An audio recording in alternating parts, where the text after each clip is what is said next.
Good afternoon to our audience. Thank you for joining the Halal in Travel Global Summit hosted by Crescent Rating. We're indeed very privileged, and I greet you from a warm and sunny South Africa. We will be discussing the impact of the pandemic on the future of air travel. My name is Sadiq, and I am your moderator for today for the session. A little background about myself. I have an aviation background, and having worked for Emirates Airlines, for Qatar Airways, Cathay Pacific, and IATA. That was my last role just before joining South African Tourism in 2011. My role at South African Tourism is the manager of marketing promotions for Middle East and Turkey. And it gives me a great pleasure to now welcome our guest from Japan Airlines, Mr. Akira-san. Mr. Akira-san, I greet you from a warm and sunny South Africa, and I'm sure you are good evening to you in Japan. Thank you for joining us. Oh, thanks very much, Sadiq, for your kind introduction. Good morning, good afternoon, good evening to wherever you are in the world, and thanks very much for joining this session. It is warm and afraid it's not so sunny. It's the rainy season over here in Japan, so it's a bit wet, but otherwise it's a very nice time of the year. I'm Akira. I'm Vice President for Global Customer Experience and Marketing. We've added customer experience because we see that as a crucial part of marketing. So I oversee both marketing and CX. I've been with Japan Airlines for actually over 30 years. So I've been through various different stages of the company's growth and have seen the industry changing and evolving over the decades. So hopefully I'll be able to share some of the experience that I've had over the years, and looking forward to have a great discussion with Sadiq. Thank you very much for that, Akira-san. And indeed, let's get into the discussion of our topic. So we've seen the impact of aviation globally has been impacted through the pandemic. And it would be very interesting to get to know, as we've seen and read about many airlines adapting post-COVID. So it would indeed give me give us, the audience, an insight into the plans that Japan Airlines has during this time of COVID and also post-COVID on what your plans are. And I was quite interested when you talk of customer experience, because I think that indeed is something that's really going to stand out very strongly for many customers who are wanting to take on a journey by air. Yes, indeed.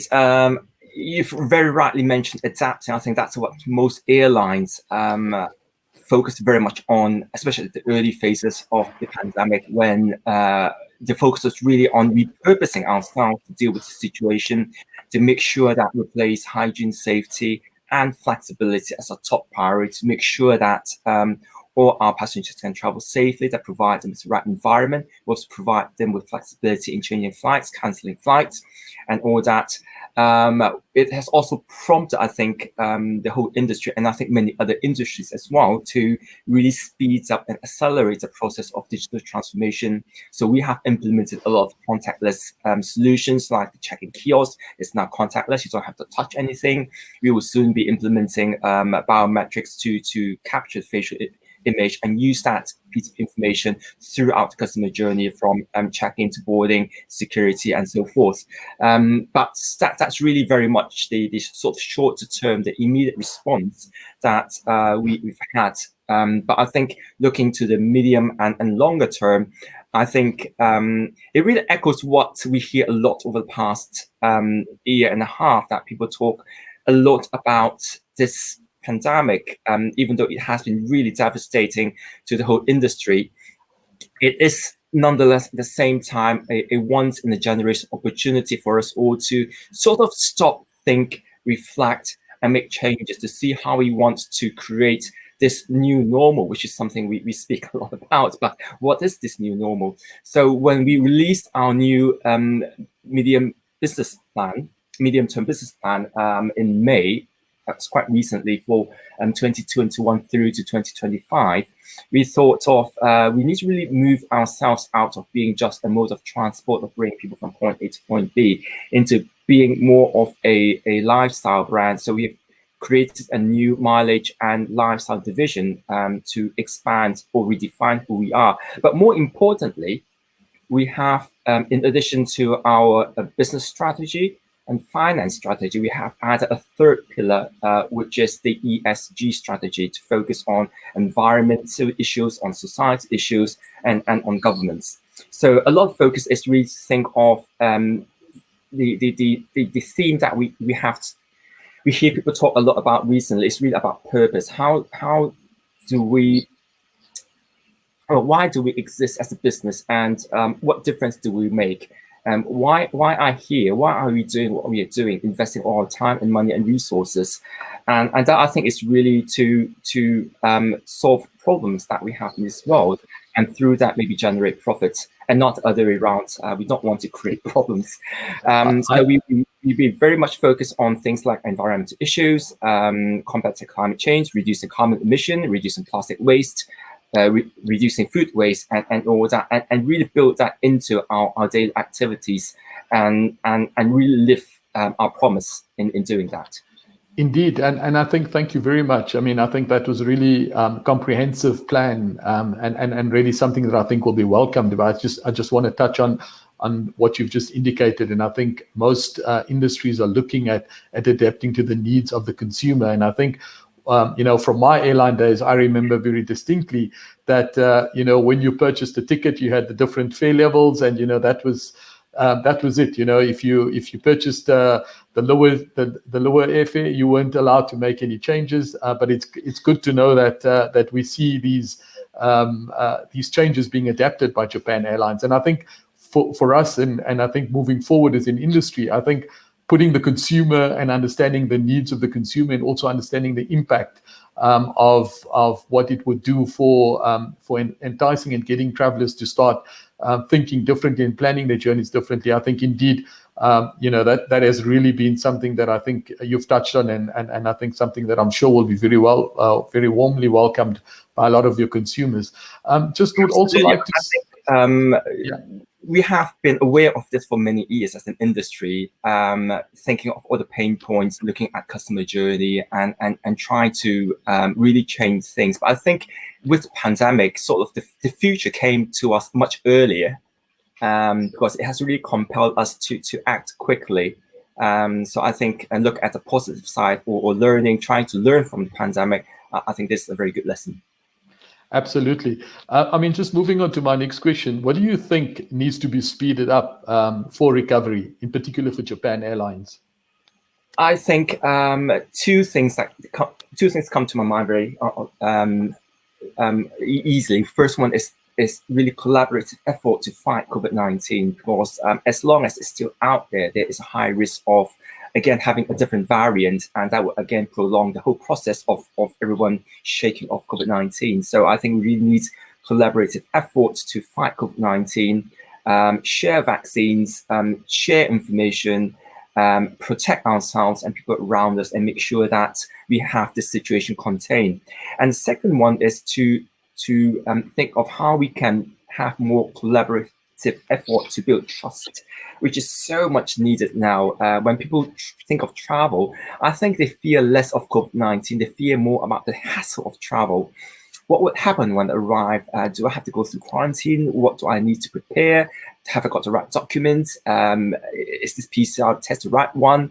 And the rules change overnight, and you're sort of lost in nowhere, not knowing what to do next. So I think it's important that we come together, really think of how can we build standards, how can we share information, how can we remove all these pain points. I mean, it is something that's needed for sure. I think after 9/11, security has become the key issue, and now definitely with the pandemic, hygiene safety is the sort of new normal. It's something we have to live with henceforth. So the question is, how can we work collaborative to make this as hassle-free as possible? I think is the key. Absolutely, and again, I look at us in South Africa and being part of the tourism board. I think what you touched on was also quite key in terms of the collaborative effort. I think it's going to bring, indeed, it would require all of the stakeholders. It will take all the different necessary ministries and departments to collaboratively work with each other in order to provide that that consumer journey that would be that the travelers would require, that makes it seamless for them. I think moving on to the next question that I'd like to ask, and maybe just get your insights on. Many airlines have put some strategies in place in terms of where they see recovery and where would they see the quickest recovery. And I know it's probably a moving target and kind of difficult to kind of put your hand or your finger on. But it would be very interesting to get to understand from Japan Airlines, where are you seeing, or where do you see your modes of recovery? Are you seeing it more within the regional domestic travel, or have you already started seeing some green shoots on international routes, and particularly some destinations where Japan Airlines have already seen maybe something that might have surprised Japan Airlines as well, and if you probably never thought that you'd see a recovery in that region, and you're probably seeing the recovery come through quickly. So it'd be good to get your insights as to where Japan Airlines sees the recovery happening quickly for your airline in particular. And if you have any insights on also other airlines or your competitors where they're seeing recovery happening, it would be good to share that with our audience. I think most people would expect to see sort of domestic recover faster, because if you have the decision contained in your own country, then domestic travel is relatively safe for yourself and people around you. Then the idea next would be the short distance, short haul flights in the region, this area whereby you have neighboring countries that are equally safe to travel to. So domestic, regional, and I think the hardest one would be long haul, because there's a lot of certainty involved in that. That's one way of looking at it, as one would expect. But there are a lot of exceptions. There are a lot of other things going on. We could, for example, have long distance travel, but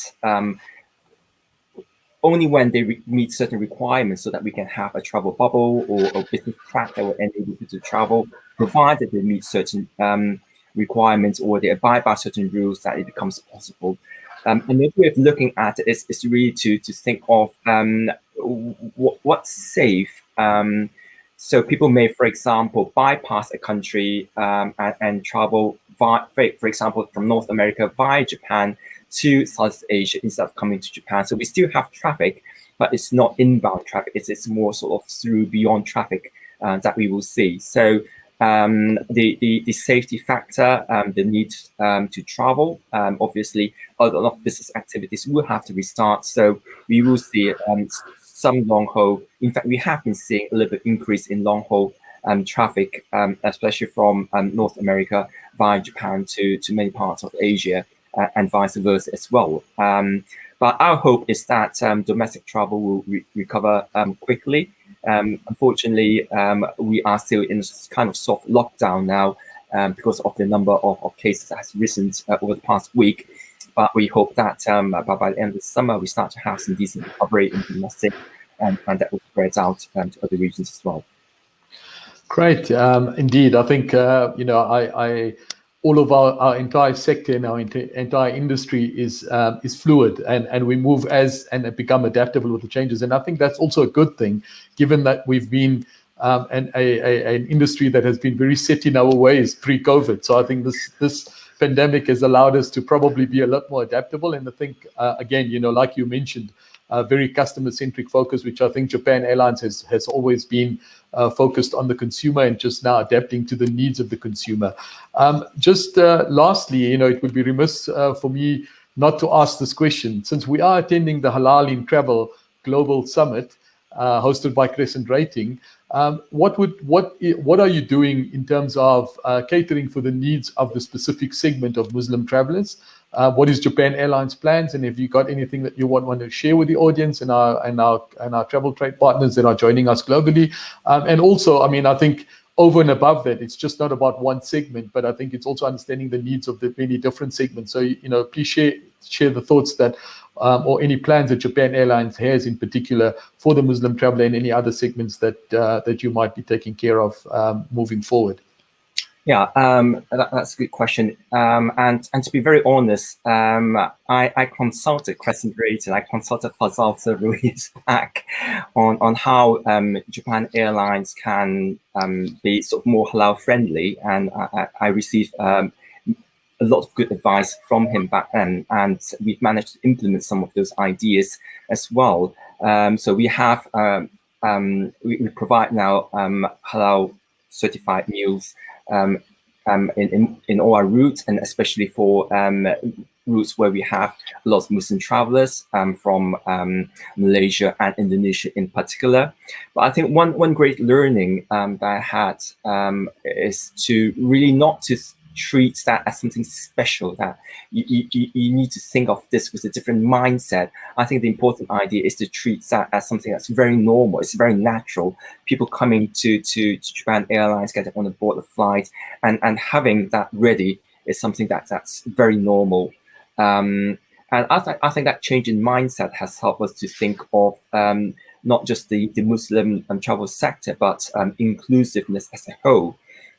People with different needs, people with accessibility difficulties, and all that.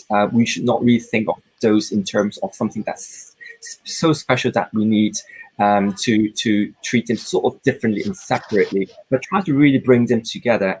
I think really inclusiveness is the word that I would choose to think of how we cater to these needs, to make that journey as normal as possible for all travelers, obviously including Muslim travelers. Thank you very much, Akira-san. Your insights and the plans for Japan Airlines is really exciting, and I'm sure it has enticed many of our audience, including myself, to firstly and foremost experience the service of Japan Airlines. And like I said, I'm here based in South Africa, and we hope that we can see the wings of Japan Airlines flying into the African continent. And maybe I'll be a bit biased and say probably the first point of entry would be South Africa. So we look forward to welcoming Japan Airlines, hopefully into South Africa in the near future. But also, I want to thank you for sharing the insights and the plans that Japan Airlines has. And I'm sure our audience is going to be very, have taken this insights that you've shared and also put it in their plans in terms of supporting the aviation and the tourism sector in whole. And I think going back to your earlier points, it's a collaborative effort. I think we'll all indeed look forward to working with each other to help and support and resurrect the industry and have a hopefully get back to where we've been before. I also want to take this opportunity to thank you again for your time and your insights, and thanking the Crescent Rating for hosting this panel discussion that you and I have had today. For all of our audiences out there, thank you very much for joining us, whichever part of the world you're in. And if you have any questions or any further information, you're more than welcome to send an email through, and we will get back to you on the questions. Akira-san, any last words from your side? I would like to say all the best for the Olympics. Wishing Japan and all of the athletes and everybody arriving in your country a successful and safe Olympics. I leave you with the last words to say thank you to our audience, and thank you for the opportunity for being part of this session and for allowing me to moderate the session. Well, thank you very much, Sadiq, for your kind words, for moderating the session, and also for having me in this session. I just want to, as a final remark, just to say, let's all be positive, because I think this will end one day. And the important thing is, what can we learn from our experience, and how can we create kind of new normal that we want to see, and not just replicate something we have had in the past. So to us, it may be something like planning to fly to South Africa would be a lovely idea to have, and that's something that we will like to consider. Thank you all very much for joining this session, and thank you, Sadiq and Crescent Rating for having me.